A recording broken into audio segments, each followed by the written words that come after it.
Funmilayo, thank you so much for So joining. I much, know. Syrah, and thank you to everyone in the Brand Builders Network for holding this space. I'm grateful to be here today to talk about creativity, legacy, spiritual work behind serving community. I'm honored to share this moment with you all. Thank you, Syrah. This creativity for me has always been more than expression. It has been medicine. So it really started when I really wanted to know more about my ancestors, where they came from. When I first started dancing, I started doing Congolese dance, and which was really resonated in my body, and I really wanted to know more of why it was so natural for me and why it resonated. And then found out that ancestors that came from the Congo came, to the United States, to South America, to Caribbean, everywhere around the world in the diaspora, Congolese ancestors live. So, of course, we're all connected to Congolese dance movements. You can see the things that Michael Jackson did, the movements that we saw back in the 50s and 60s here in the United States. Even hip hop have some connections to Congolese dance moves. When I dance, when I drum, when I sing, I'm just creating art. I'm opening a doorway back to myself, back to my ancestors, and back to a place of emotional truth and spiritual grounding. So for me, when I started taking a dance classes, it helped me to feel more relaxed and helped me to sleep better. I had a strong, happy feeling, and so it became addictive, and I wanted to continue to do it. I was saying, going back to James Brown and the sliding on the floor and those movements, those are all Congolese originated movements, and West African as well. But how did dance first become not just something you did, but something that shaped who you are, who Funmilayo is? It it came because once I started, I was working in the bank at the time, and I quit working in banks, and I decided to work for the Department of Education as a teaching artist. And from working using dance as my way to get into the door of schools and getting to the door of classrooms, I found that it was very powerful in our communities, especially in the African dance diaspora. Um, Creativity and dance moves has always been a healing strategy for me because it makes me feel good. So I'm assuming that if I teach it and give it to others, it will help them feel good. So from doing it, my students always say that the movements help them to release, what the body is holding. Some people would say they come into class feeling pretty sad and they come out feeling amazing. So, it started, becoming very important to me to be able to give this to our community. Movements help us to release what the body has been holding. The rhythm regulates the nervous system. Storytelling reconnects us to purpose. Creativity gives us permission to feel, to process, and to transform. So that's what dance does. And so it really has inspired me to keep it going and keep it moving. Uh, as a teaching artist, I see every day children who may not have the words suddenly find their voice through dance. The adults carrying stress and survival mode energy begin to breathe differently when the drums start. Creativity creates space, space to breathe, space to heal, space to remember who we are.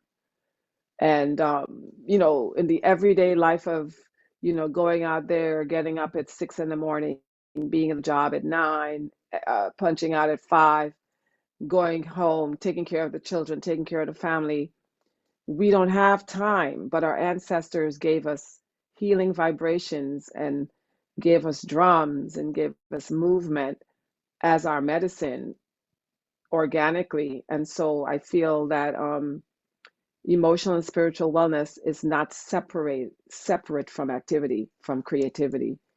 So once we start moving, we become more creative, we become lighter, we begin to give birth to other things in our lives other than running to the 9 to 5 job.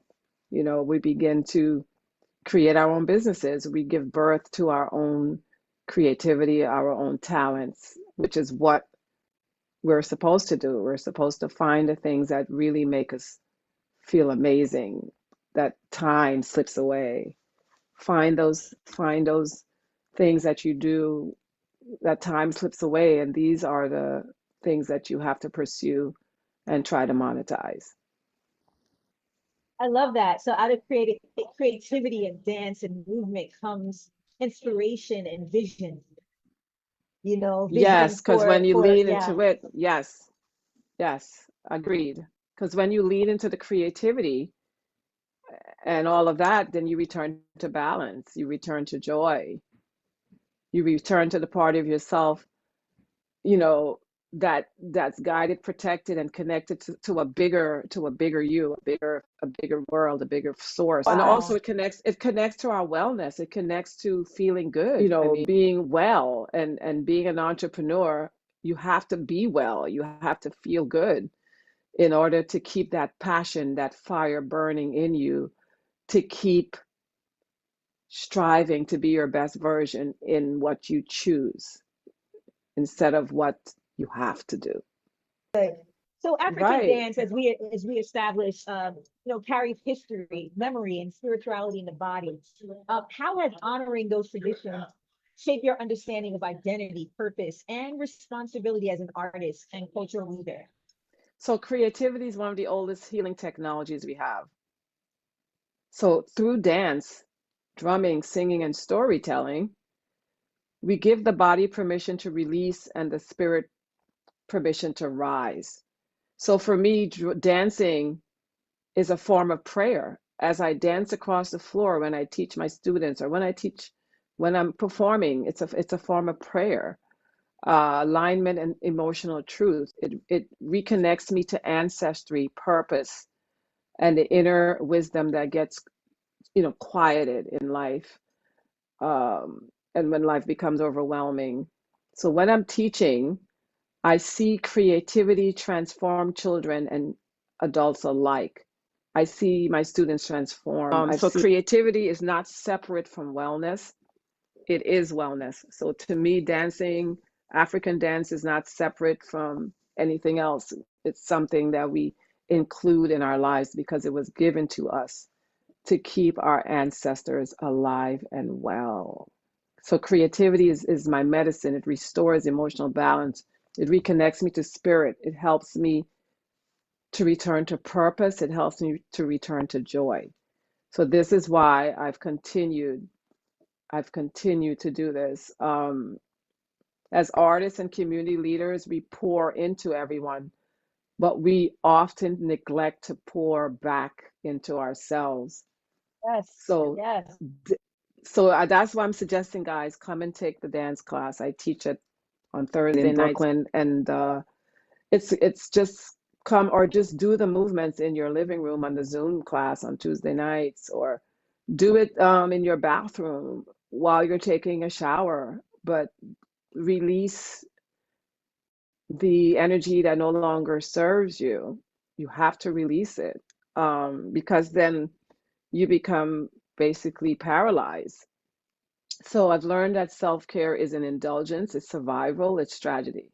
For me, self-care looks like rest, journaling, dance, hydration, herbs, boundaries, and stillness. It also looks like honoring my yes and protecting my no.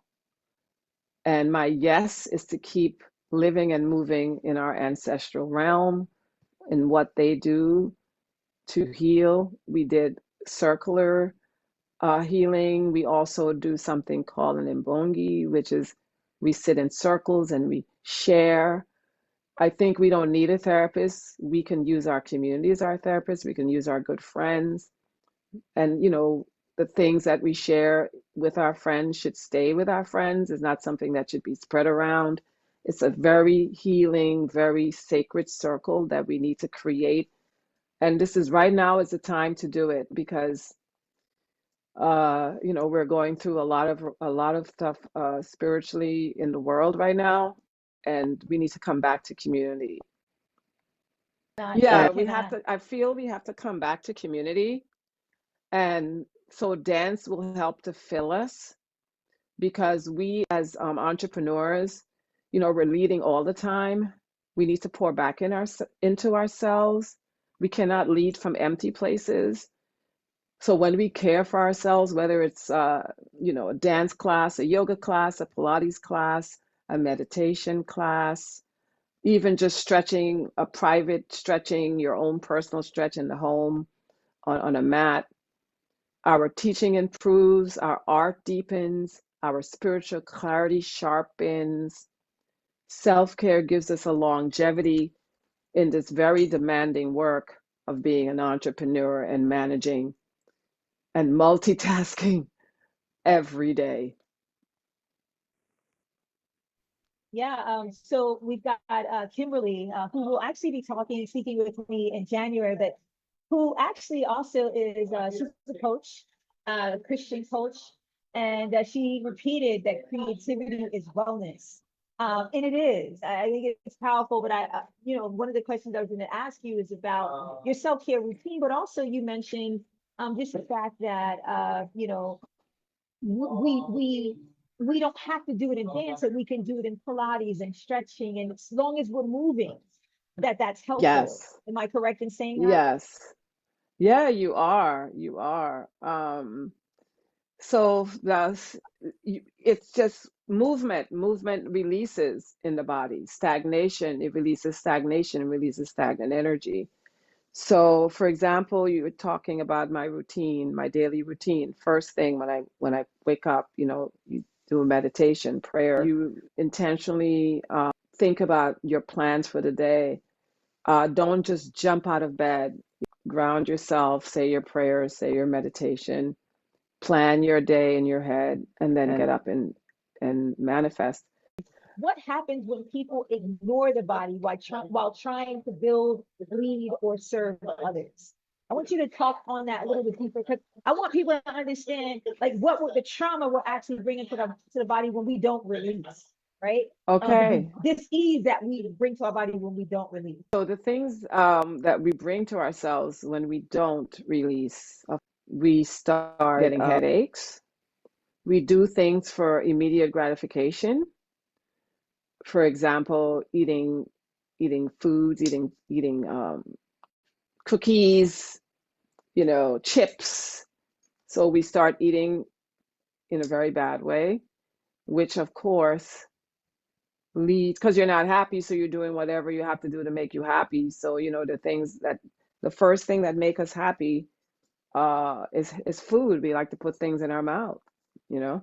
So we eat the bad foods because we're not happy. We're not detoxing. We're not, you know, doing any healing practices. We're moving like robots. So when we're moving like robots, we do what robots do, you know, never doing a detox. We have to rewire our brain in the way that we think about aging. It doesn't have to mean that you're going to get sick when you age. And I think more people need to hear this conversation. We can build this out to be something even greater, Funmilayo, to where you know we're edgy. I'm sure you're doing it already, but like this can be a greater conversation that needs to be had, especially here in America, because I think in the European countries, in Africa, and in the Caribbean countries, we already know that we can use herbs as remedy. We can use, you know, coconut water as, you know, as something that can heal us, watermelon and mango and all of these different things. But in the Western culture, we think that medication is the end all. Man, I can But go but deeper and but deeper and deeper. Go ahead.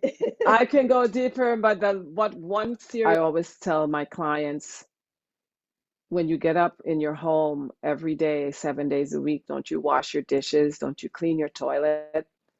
Don't you, you know, pick up on the floor what's there? Don't you empty your garbage? This is something we do just to maintain our homes, right? This is our exterior home. What are we doing to maintain our home, the home that we're living with, our bodies? Are we cleaning? Are we detoxing? Are we releasing through meditation what no longer serves us? And are we dealing with the effects of that right now? Which these are some of the things that can happen to you when you're not taking care of it, throwing out the garbage, cleaning the dishes. You get sick. You get sick. You get diabetes, you get hypertension, you get colon rectal cancer, mental illnesses, bipolar. And you're not eating correctly, first of all. Let's just go back to the basic. If you're eating whatever you want at any time you want, there's no scheduling to your eating. There's no boundaries of what you can eat or what you are eating. That's fine. But what's happening? Are you eliminating the way you're eating? The way you're putting food in, are you releasing it out by the way of your colon? If you're eating 3 meals a day or more, you need to go for a colon elimination 3 times a day or more. If you're eating 21 meals in a week, and at the end of the week, you've gone for colon elimination 7 times in the week. So you've gone once a day. At the end of that week, you've got 21 meals that you started with, 7's out. You're hoping that's all out, and you've got 14 meals left back. The way the colon works is it's the place where the body releases waste, and it's also the place where the body absorbs nutrition. When you've got so much meals left back, you've got mucus starting to gauge the side of the colon, thick mucus that creates a whole bunch of other, we don't even want to talk about the parasites and all of those things that live in that space. So when the colon lining is blocked, it doesn't matter what you eat, you're not going to absorb your nutrients efficiently. You might get some of it, maybe a third. The colon lining has to be cleared for your nutrients to be absorbed correctly. That's just one. The next thing is, what happens to the 14 meals that's left back? It starts to putrefy. Disease starts to grow. Also, the next thing that happens is, what are you eating? If you're eating a lot of junk food, white rice, white flour, white sugar products, because white flour turns into sugar. Everything turns into sugar pretty much, but white flour, potato chips, all of these things that the American diet, is creates disease, because it also helps the body it leaches nutrients from the colon. When your body isn't getting enough nutrition, or if you're eating certain foods, when you go to a number 1 or a number 2 elimination, you're leaching the minerals. You have 16 main minerals in your blood. So you're leaching potassium, you're leaching iron, all of these things over time. This is a very slow process, by the way. And some people are lucky to get the memo early. They might have issues come up early in their lives. And if they're cognizant, they can make a switch, because the body, another thing about the body, it can redo itself. It can heal itself, basically. So there are certain things you can do that you can really heal damage, but you just need to know what to do. It's not easy, because we're so used to just doing the everyday, just dumping things in our mouth, go to the street corner, just dump some. We don't care what we put in our mouths, but we really need to care. We need to be intentional about what we put in our bodies, because that's the foods that we put in our bodies is what helps to feed the mind, everything, the spirit. Yeah. And of course, what we I agree with watch, you. what we see, what we read. Yeah. Right. And food can be medicine if used wisely. Kimberly says, we do things for immediate gratification. It's connected to the Yes. oral fixation in childhood. She said she loves the analogy. Make food your medicine today so that medicine doesn't have to be your food later. Yeah, that's listen. I've been Isn't that talking about this powerful? lately.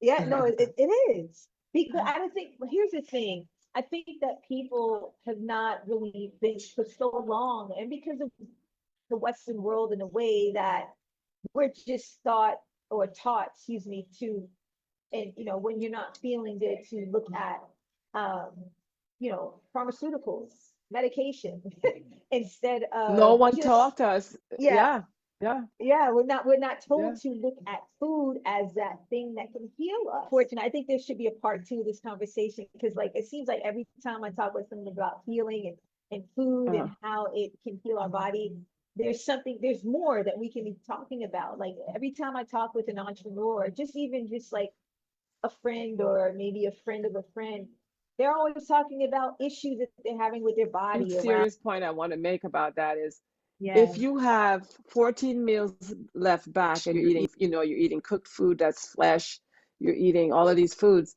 all of the things becomes gases, toxic gases. These yeah, toxic gases are released back into the body because you have undigested or food that's not out of the body. It's still there.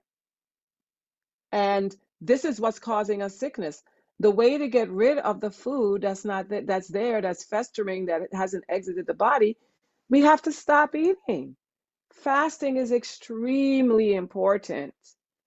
Who says that we have to eat 3 meals a day? Who said that? Who said that if you stop eating, you're going to die? You're not going to die. When the body stops eating, it goes into cleansing mode. So you can do delicate fast. You can do a fast completely straight in water, just a water fast, which is drastic. And most people's systems will not be able to handle that. But you can do a fast, you can do a fruit fast, where all you're doing for a few days is fruits. Or you can do a fast where you take oils out of your body, no fats, no frying something, no cooking anything with fat, just clean, blanching your foods and just eating plain vegetables for a few days. That's a fast as well, because you're helping to clean out your body. So that's just one thing I wanted to share, that fasting, even doing intermittent fasting, instead of getting up in the morning and having scrambled eggs and bread, have nothing. Just drink a lot of water, or do some apple cider lemon vinegar concoction with some cayenne pepper, and drink that, because that's an alkalizer. And maybe start eating at 12 o'clock. Have a window of 8 hours that you eat instead of eating all into the day. Like I do intermittent fasting. That has been my secret. That gives me energy. I intermittent fast every day. I start eating at about 2 o'clock. When I start, it's warm water lemon or apple cider vinegar or cayenne pepper or green tea extract or, black seed oil. In the winter time, we're doing so many other concoctions. Definitely sea moss is very important because it carries all of the minerals that the blood has. 92 Um, minerals. yes. Yeah. So there's certain, so you can literally, eating every single 3 times a meal. When does the body get a chance to get rid of that stuff, especially if your metabolism isn't fast enough to get the food out as you go in? If your food is taking a long time to exit out, that means you have to give it time to exit out. And as you're giving it that Agreed. time, that's giving yourself healing, that's giving yourself restoration, and that's giving you more energy and also more creativity, because your mind isn't fogged because you're eating. And when you're eating, your body is just working on digestion. You no longer can clean the system out. Your body is working hard on digestion. So maybe try to eat foods when you're really busy and have a lot on your table that is not making the body work so hard. So fruits, vegetables, those are great because they have enzymes that helps the body. The body doesn't need to release enzymes because the foods already is helping the body because they have enzymes already, lactobacillus. yogurt products. These are all things that give the body energy, gives the body life. Anyhow, we can Wow, talk about yeah, this we can talk forever. about I know. So Kimberly says, absolutely, it's heartbreaking actually. And that she was talking about just how we think of here in America, we think of food, we don't think of food as healing. She also says, she kind of just reworded what I said, where she said we have to we have to rewire our brain as to how we think about aging. Then she said that she's been intermittent fasting for a while, and it has been transformative. And she said It's incredible. she's a huge supporter of kombucha. I do drink kombucha as well. Me too. Kombucha, yeah, I drink that as well. But I've got Listen, we can. something better than kombucha. I've got What do you something think? better that you can make in your own house. The problem with kombucha, sometimes if you look at the sugar content, it's 12 grams of sugar is too much. I'm sorry. Give me 0 to 3 grams. That's enough. You don't need something that has 12 grams of sugar. So some of the kombuchas, I don't know why they add so much sugar to it or why it's so sugary content. But anyways, there's another thing that I make. It's called Rejuvelac. Rejuvelac is a nutrient packed drink that's made from soaked grains. Soaking 1 cup of oat oat berries, wheat berries, rye berries, fruits even. You soak them for 24 hours. 1 cup of grain or fruit to 2 cups of water, and you put it on a hot surface, 96 degrees or higher. I guess if you're in New York and you have a gas stove, you can put it on your pilot light, put it in a bottle, come back 24 hours, and you're going to see the fermentations happening. That drink is powerful. And you get minerals and vitamins directly from the source. If you want it to be sweet, maybe you can add a little agave, some honey to this. But this is what, check it out. It's called Rejuvelac. I talk about it a lot on my page, www.cooktolive.org. And also on my Instagram page is Cook to Live Health, where I share my wellness journey and I share with my clients and my friends and my students to enable them to know that there's more. If you're feeling tired and if you're feeling sleepy a lot, being sleepy a lot is not good. It means that your body needs to be cleared out. If you have no energy past a certain time, that should not be. And the whole thing about getting old and having cracked bones and you have to be in a wheelchair, yeah, because you never cleared out your system.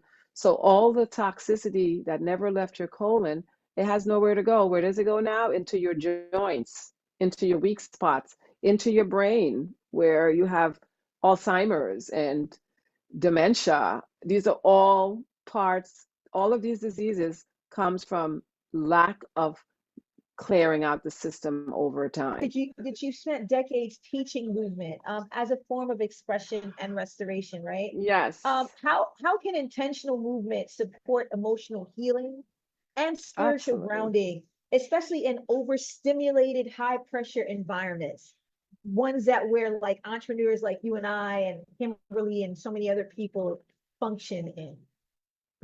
What you put in your mind is. So when you're going into anything that you have a meeting, something, you're planning something, you're writing a grant, you have to intentionally know what is it that you want. What is it that you want? What's the product that you want?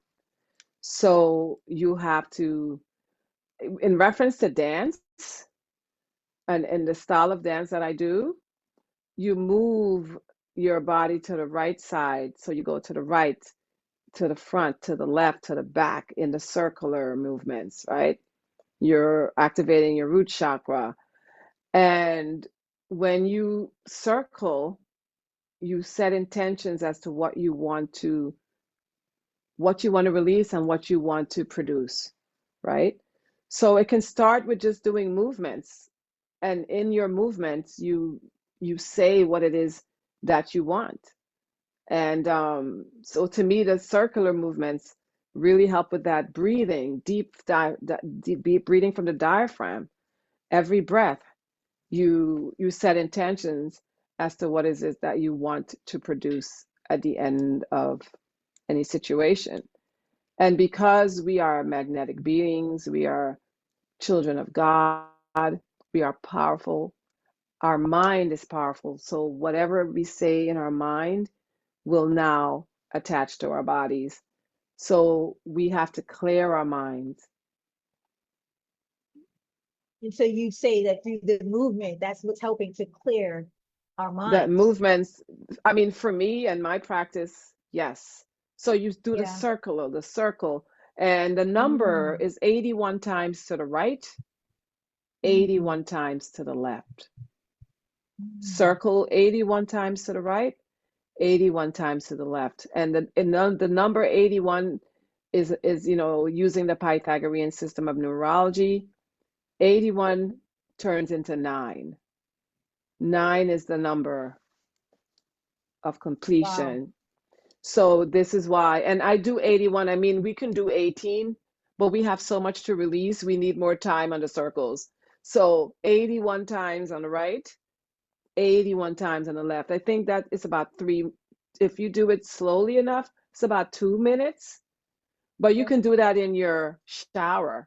Also, another thing, as you're doing circles, you can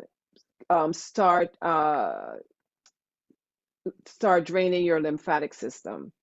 So, as you're doing your circles, you lift your hands up and you start tapping.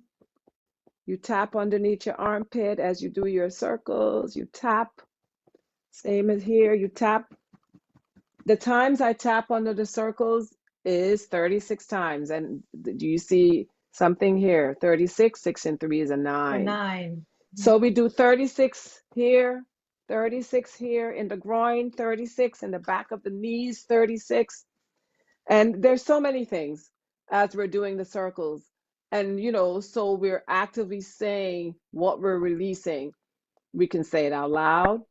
We can make those affirmations of what we want to produce out loud once we do our release. So for me, this works to energize me. Every class I start, even with my dance classes, I start with the tapping. Um, this really it really helps to release and drain the lymphatic system, which is so important for us, because when the lymphatic system is backed up, we're going to feel it. We're going to feel heavy, we're going to feel tired, lethargic. We want some coffee. And the next thing, coffee is something that we really need to be careful about, because people have coffee when they are not fully awake and they feel that coffee is waking them up. But what is it actually doing? What is it doing? It's whipping our adrenal glands. It's making us feel that we're up and alive, but it's really whipping our adrenal glands. Over time, guess what? It messes with our metabolism. So I tell my students, it's like going outside in a 10 below zero weather, going to your car, gunning the engine. The car is asleep, the car is cold. Gun in the engine and drive off. That's what it's comparable to. You do Oh, that that's, enough time, your car is yeah. gone. And it's the same with your body. People feel that, and it scares me when people go, oh, I need coffee. Yeah, you need coffee, but it's good. What is it doing? It's making you feel awake, but it's actually damaging as well. Oh, wow. Listen, we can go further, but wow, It's a that's lot. heavy. It's a lot. It's a That's lot. yeah. So listen, artistry, cultural education, and community work require deep emotional labor. You performed, taught, mentored youth, and carried cultural legacy across generations. What has been the emotional cost for you of this kind of lifelong commitment, and what has sustained you through it? The emotional cost has been alienation from family who don't understand the passion. They don't get it. They don't understand why I don't want to do a 9 to 5 job.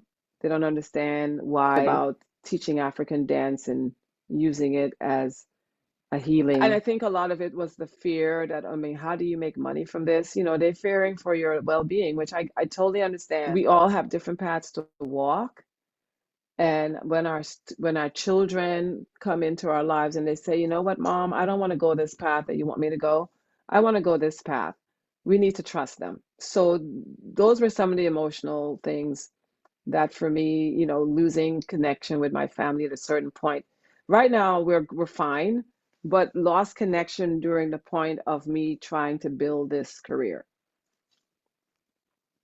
That's heavy. I can definitely, I'm a testament to that journey as well. Because when times get hard, they're like, and and I'm like, listen, I need to raise money for my nonprofit. They're like, well, why don't you just get a job? That's Right. not, no.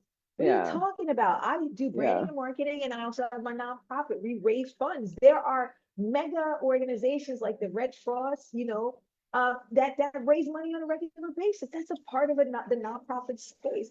That doesn't mean I need to get a job. I'm only raising money We're to so serve. job oriented. I We're mean, job like, listen, oriented.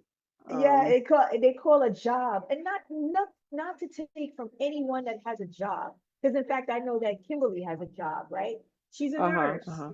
and there, but I think that building your own empire and living like your purpose-driven life that God wants you to live, to me, is like, for me, I'm willing to make the sacrifice for that. You know what I mean? Like, and when you're really feeling like you're ministering and you're serving in your purpose, that's the greatest feeling. And it cancels out all of those other things that come with the journey. It's a part of it. I mean, there's highs and lows and having a job too. So you're telling me I should be unhappy, right? Not building what I really love just because I want to get a paycheck? No, money will come. I believe that whenever you're doing something you love, money will come. Oh my That's God. just how it, We that's are just how all it from the works. same we're from the same I call it we are from the same quilt. Yes. The way we think, because I tell people the same thing, you know, it's not about money. The money will come. If you have the passion and you believe it, that's all you need. What boundaries or self-care practices have you had to learn in order to continue your work without losing yourself? The most important thing you want to do, you want to feed yourself first. You know, in order for you to do what you have to do, you have to feed yourself first. And you cannot take anything personally. Cannot take anything personally. You cannot absorb someone else's problems. So we're getting down to the point where we talk about your career. Even though your family didn't see it, you saw it, and then you, from your persistence in the space, you got to be on stages like the Apollo, Carnegie Hall. You got to travel globally. You're now entering into this new stage of like your debut album, called I Believe in Myself, blending Oh my African goodness. diasporic sounds with messages of empowerment and spiritual resilience. Check it out. If you would have stopped when your parents and your family said, nah, like you need to go in and get a job, you wouldn't have got to the point of being on the stages and even now doing what you're, doing in music. So, what inspired this moment of musical impression? And then, like, what kept you going when your family was like, nah, like you need to get a job? What was that thing that just said, keep going? And then what inspired you to, we're going to do two questions in one. What inspired you to create this whole musical project Okay, that the you're working music. on now? The music kind of came with the teaching. I was doing a program called the All program for the working in schools. And this program was I had to teach, or I have to teach literacy to students, teaching them literacy through dance, drama, visual arts, and music. And so, for example, we had to teach them about prepositions and nouns and verbs. So, in order to teach them a verb, like let's say jump, we actually had to jump, right? We actually had to create different ways of teaching that one word. I was teaching them about mammals, and I wanted them to learn about mammals, all the things about mammals. So I created a melody because students learn themes from a rap, a melody, a beat, a clap. They learn faster. So I was teaching about my mammals, and I was, every class I went to, I taught like 4 classes back to back. And so I had to say it over and over again, and my voice got really tired. So then that was one symbol that made me realize I need to put this down somehow so that I don't have to keep repeating over and over again and getting tired. And then the next thing, when I walked into a classroom, I created class norms for each class, all my classes, because in order to have control of a classroom, like a control of a child, a control of anything, you have to have rules. So I had to teach them rules, and it's called class norms, but I would do it every day over and over again. Sometimes the students created their own norms, sometimes I created the norms. And so I created a pledge, and the pledge is on the album, which talks about, respect, following directions, participation. And in order to have fun, you have to have respect, you have to listen, you have to, follow directions, you have to participate. And so that's in the pledge. The next song, yeah, yeah, yeah, oh, I believe in myself, teaching the children leadership, self-concept, building their self-esteem. So I created a song for that they can sing. And it has a very nice bouncy melody. And it was basically a yeah, yeah, yeah, oh, call and response song. And I say yeah, yeah, yeah, oh, you say yeah, yeah, yeah, oh, and then start giving them the affirmations and singing it. I believe in myself. I am young. I am strong. I am beautiful. I could be anything I want to be. These types of things. And so basically, from teaching is what really created the music. So that's really, to me, like you said, if I had listened to my family, listened to everyone who wanted to say no, because I basically entered to the Department of Education through dance, but really I wanted to do other things. But dance is what brought me to the door. And from dance is where I would implement my curriculum, which is leadership, building self-esteem, movement, wellness. It's a holistic thing. It's not like you're going in and teaching dance. I was not one of those teachers that just went in and teach dance. I started out with leadership building. I started out with building self-esteem, group dynamic skills, and creating a cohesive cohort so that when I now put dance on them, it becomes better because dance is really gonna make them excel and make them feel really great about themselves. But they've already got the foundation, so I give them foundation, then I put movement on them. And then, of course, with movement, you're getting tired. How do you keep your energy in dance? Well, you're going to have to eat properly. You can't just take a candy and think that that's going to, the sugar high has to go down. So you need things to nourish your cells, nourish your body that will give you sustenance and gives you long-term energy, not short-term. Wow. I mean, so really Yeah. quick, I want to touch on with what Kim said. She said in the last year, she decided that she would no longer use the crutch, that she needed coffee to wake up. Kind of going back to what we were talking about with coffee. Yes. And let's see here. Sorry, my coffee to wake up. Yeah. And she said it's been a game changer. She said the analogy of whipping the adrenal glands. Thank you for walking this path, the greatest. She said also the best for our health. And then she says, don't absorb other people's problems. She said, Jesus. Oh, You wow. can't, Um, because when you do yeah, what we do, we are very magnetic. We are magnetic yeah, people. When we're entrepreneurs, we're magnetic. So people yeah, are attracted to us. yeah, And there are people that are coming at you that are not well. They are not balanced because they're doing all the things that everyone else does. They're stuffing their mouths with chocolate food, blah, blah. they're feeling sick, they don't know what to do, they don't know how to clean out, they don't know how to fix themselves. So they look at you and they feel, they're attracted to how I look, because they're like, well, how do you keep, well, your skin, like, well, how do you have all this energy? Like, this is incredible. I've known you like in 1995, you still look the same. Like, how is this possible? La la la la la. So it's There all it is, about that that. whole age thing when you get, because that's the expectation that when you get older, you're supposed to look a certain way. You're No. supposed to look ridiculous. And that's not true, guys. Look at me. No, you don't. You're supposed to look fabulous. You're supposed to age like fine wine. What would you say to someone who feels called to evolve creatively, but fears stepping into something new? By Um, the way, she n- said you look fabulous. oh, thank you so much. So dive into the deep end. Do not doubt yourself. Know that your purpose has already been written. And if you are feeling that you need to pivot or you need to expand, then you are, if you're feeling that, remember that first brain, that gut, remember that? Trust your gut. Trust it, because you are writing what your purpose is, because your purpose has already been written.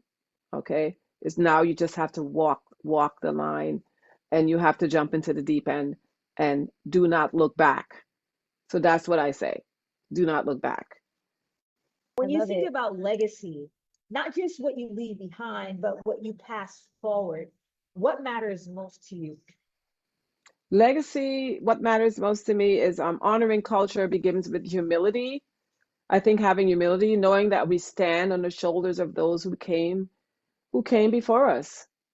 Okay, so I honor the traditions of Congo, Guinea, Jamaica, Puerto Rico, and the African diaspora by respecting their roots, their teachers, and their stories. But at the same time, I know that I am here to create something new. Legacy is not repetition, it's evolution, right? My album, I Believe in Myself, is an example of that, rooted in diaspora traditions, yet speaking directly to today's children about confidence, leadership, and identity. We honor culture by preserving its truths and expanding its relevance, right? I honor culture by carrying the traditions forward with respect, while also creating new work that speaks. And I love the intention behind that as well. Let's see what, yeah, she said legacy is not repetition, it is evolution. I knew that was going to stick with you because it stuck with me as well. I love that. I love that. Wanted to say thank you, Syrah, right, for this rich Yes. and heartful conversation. And thank you to everyone who joined us today with open minds and open spirit. My hope is that you leave remembering that creativity is not just expression, it's healing, it is grounding, and it's a pathway back to yourself. Our cultural traditions, our stories, our rhythms, and our movement practices are sacred tools. When we honor them, we stay connected to our purpose and we build new legacy for the next generation. I appreciate this community and I look forward to continuing this work of healing, empowerment, and cultural celebration together.